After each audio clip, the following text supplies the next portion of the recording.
Naka-blindfold at napapaligiran ng kapwa nila kabataan ang apat na lalaking nasa videong ito. Maya-maya pa, pinagtulungan ng gulpihin ang mga nasa gitna.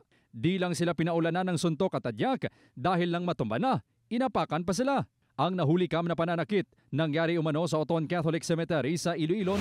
Ayon sa caretaker ng sementeryo, inabutan pa niya ang mga kabataang sangkot pero mabilis na tumakas ng sitahin. Daw damo man sila, mga 15 siguro sila. Daw wala naman katilindog naman lang sila pag ano. Kaya nga ako nang isip sila nga. Siling ko gaano kamo de. Siling ko naman kamo, parat naman kamo.